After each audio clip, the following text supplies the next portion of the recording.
So this topic is a continuation of the previous one that was discussed earlier. We were already done with the fat soluble vitamins and the vitamin C, and now we'll be discussing the vitamin B complex. So vitamin B1, it's also known as thiamine. Thiamine is involved as a cofactor in many reactions, specifically conversion of pyruvate to acetyl-CoA. And remember, this step is very essential in linking glycolysis with the Krebs cycle. So when there is a deficiency of thiamine, the pyruvate would be directed towards the anaerobic glycolysis, resulting in the production of lactic acid. And hence, there will be a deficiency of ATP. The ATP won't be reduced to the level as they were being produced by the aerobic metabolism. So in thiamine deficiency, the cells cannot metabolize the glucose aerobically, so that they cannot generate the ATP, and we expect the ATP levels to go down. One thing that needs to be remembered is that the neuronal cells are particularly susceptible since they depend almost exclusively on glucose for the energy requirement. So many of the manifestations due to thiamine deficiency would be neurological. So thiamine deficiency causes beriberi, Wernicke's encephalopathy, and central pontine myeloneuritis. We'll be discussing each of them separately. We have got dry beriberi and we have got wet beriberi. The dry beriberi includes neurological manifestations. As talked about earlier, the neuronal cells are particularly susceptible. So in dry beriberi, we have neurological manifestations like chronic peripheral neuropathy, wrist drop, foot drop. The response to the thiamine therapy is variable, but giving the patient multivitamins has shown good results. So it's suggested that there might be other multivitamin deficiencies as well. We have got wet beriberi.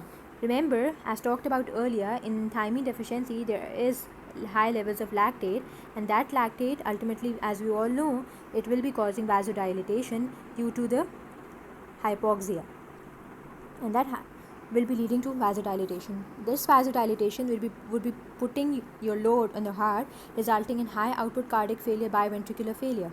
So in wet beriberi, we have the cardiac manifestations. Accumulation of lactate and pyruvate leads to vasodilation of blood vessels and ultimately high output cardiac failure, and this condition should be immediately treated with IV thiamine. Next, we have Wernicke's encephalopathy. This includes nystagmus, ophthalmoplegia, ataxia, and confusion. Again, this should be treated with IV thiamine. We have got Korsakoff syndrome. In Korsakoff syndrome, it's suggested that there is a damage to the mammillary bodies, and mammillary bodies is something that is concerned with memory and medial thalamus as well. So you can expect that there will be short-term memory deficits. We can have retrograde amnesia, anterograde amnesia. There will be lack of insight and confabulation. The patient fills in the gap that is associated with memory with different things that has not happened, and this condition does not respond to thiamine therapy. That is, it is a potentially irreversible condition. Next vitamin is vitamin B2. It's also known as riboflavin. We know the riboflavin, the flavin is making up many things like FMN, that is flavin mononucleotides, FAD, and these things serve as cofactors in different oxidation reduction reactions. So the deficiency would be causing glossitis, that's the inflammation of the tongue, ankylostomatitis or cheirosis. Both of them are the same conditions, that is, there is the inflammation at the corners of the mouth. It also causes facial dyssebacia. This is a disorder of the sebaceous glands, that is, you find greasy seborrheic areas that has got erythema in the nasolabial folds. All these areas are rich in sebaceous glands. It can also be present on the scalp and other areas that are rich in sebaceous glands. Vitamin B3 is also known as niacin. Niacin, again, we know we have got different cofactors like NADPH, nicotinamide adenine dinucleotide phosphate. We have got nicotinic acid, nicotinamide. So its deficiency causes pellagra, and this is very important from the examination point of view. Pellagra, it's characterized by 4 Ds. So initially, it causes dermatitis, and this dermatitis is very much like a sunburn because it causes erythema on sun exposed areas, particularly the limbs and the neck. And this erythema on the neck is also known as Casel's necklace, but it spares the face. And this erythema might progress to vesiculation, eruption, secondary infection as well. The second is basically diarrhea. The second D is diarrhea, that is often associated with glossitis, anorexia, dysphagia, that reflects non-infective inflammation of the GI tract. Next, the third D is dementia. It causes delirium in the acute cases and dementia if it continues on. Now, the treatment is with nicotinamide. Condition rapidly improves. When you start the therapy with nicotinamide, the patient's dermatitis, diarrhea, and the delirious conditions usually improves within 24 hours. Vitamin B6 pyridoxine. Pyridoxal, and pyridoxamine, it all undergoes phosphorylation to pyridoxal phosphate. That's the activated form of the enzyme, activated form of this vitamin that serves as a cofactor in different reactions. Its deficiency causes peripheral neuropathy and a pellagra-like syndrome. Folic acid. Now, this is of particular importance. Folic acid is basically serving as one carbon donor. So, it's involved in different reactions like conversions of homocysteine to methionine, and also the activations of vitamin B12 to its activated form by serving as a one carbon donor. Apart from that, it's also involved in purine and pyrimidine metabolism. And we know that purine and pyrimidines are the building blocks of DNA and RNA. So, if there is a deficiency of folic acid, you might expect the DNA and RNA to go down, and the cells that are particularly susceptible obviously are your erythrocytes, because these cells are rapidly proliferating and they require a rapid turnover of the DNA and the RNA. So folic acid is involved in DNA and the RNA synthesis, and deficiency results in macrocytic anemia and neural tube defects. If the mother does not take it during her pregnancy, the child might suffer from neural tube defects like spina bifida and encephaly. Vitamin B12, again, it's involved in DNA synthesis in the RBCs, and deficiency results in megaloblastic anemia.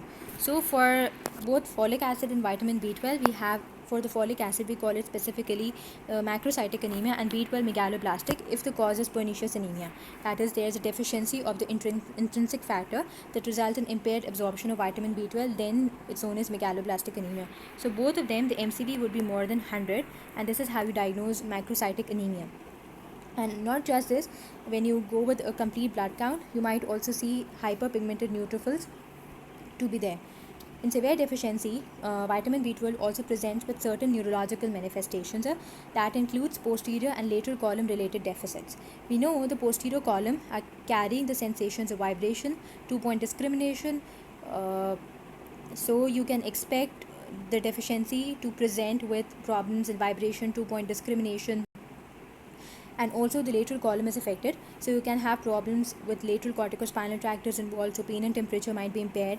Apart from that, it also presents with peripheral neuropathy. Sensory neuropathy might present with tingling sensation in the feet, and optic atrophy presenting with visual problems. So all these are due to the deficiency of vitamin B12. Next, we have certain minerals. Calcium is considered as the most abundant cation in the body, usually present in the extracellular space, and low calcium levels can be seen in vitamin D deficiency. As talked about earlier, vitamin D was basically involved in the intestinal absorption of calcium, and it was helpful in maintaining the calcium levels. Also in CKD, when we actually have high levels of phosphate, in cases of CKD, the phosphate is not being filtered properly, so it's going to bind all the calcium to it because it does not exist separately, it needs something with it, so it results in low free calcium levels. The ionic form is low, so that low calcium levels would do what? It leads to impaired bone mineralization. If the child is of growing age, it leads to rickets. If the person is already an adult and the bones are already formed, it leads to the demineralization of the already formed bones, that is osteomalacia.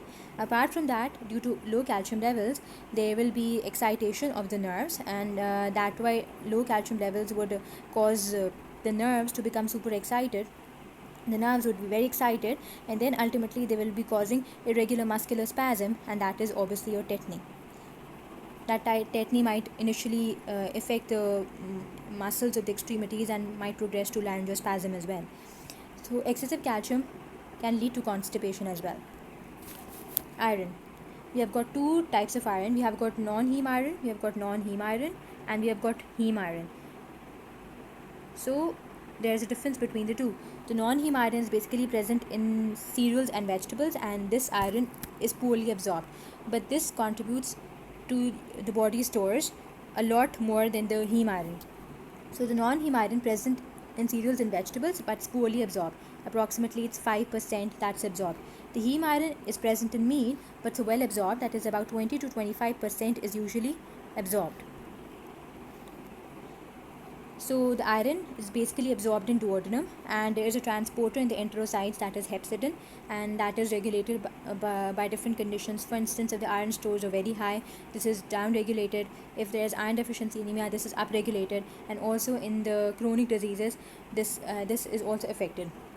It's carried by the transferrin in the plasma, and then it's going to go into the tissue stores, and over there is a protein that is apoferritin, and it combines with that and is stored as ferritin. So the deficiency of iron will be causing iron deficiency anemia, and in iron deficiency anemia, in CBC you will be having an MCV of less than 80 femtoliter. So this is how you diagnose iron deficiency anemia and get iron profile done. The ferritin levels would be low, iron would be low, TIBC would be increased. Iodine deficient in the mountainous areas, and it's usually present in seafood and sea fish and most plant food that's grown near the sea. So as we know that in the synthesis of the thyroid hormones, we have got tyrosine residues, and these tyrosine residues needs to be iodinated in order to form monoiodotyrosine and diiodotyrosine. So, and then they're going to combine in order to form T3 or T4. So we can say that iodine is an essential component involved in the synthesis of the thyroid hormones. And when we have a deficiency of the thyroid hormones, we'll be having cretinism in children. And that cretinism, we know that thyroxine is basically very essential for the mental development as well as for the physical development as well. So cretinism would be characterized by mental and growth retardation. One thing that needs to be remembered and is of essential importance is that this is one of the preventable causes of mental retardation. So thyroxine levels should be done of a child, should be done of every child in order to diagnose this one of the preventable causes of mental retardation. And you can prevent this by giving and ensuring adequate levels of iodine during pregnancy. Zinc is an essential component of many enzymes, and its deficiency is characterized by growth retardation, loss of appetite, and impaired immune function. Severe cases results in hair loss, diarrhea, and iron skin lesion. Now there is a condition that is acrodermatitis enteropathica. As the name indicates, acro means the acral areas, dermatitis means the dermatitis, the skin lesions, the enteropathica pertaining to the GI tract. So, what is acrodermatitis enteropathica? It results from a congenital defect in zinc transporter, and it's characterized by a triad of periacral. What is acral? Acral is something that is related to the extremities. So periacral around the extremities, and periorificial dermatitis. That is, this dermatitis involves the mucocutaneous junctions. Next thing would be diarrhea and alopecia. So it's a triad of periacral and periorificial dermatitis, diarrhea, and alopecia. So now this concludes our discussions of macro and micronutrients.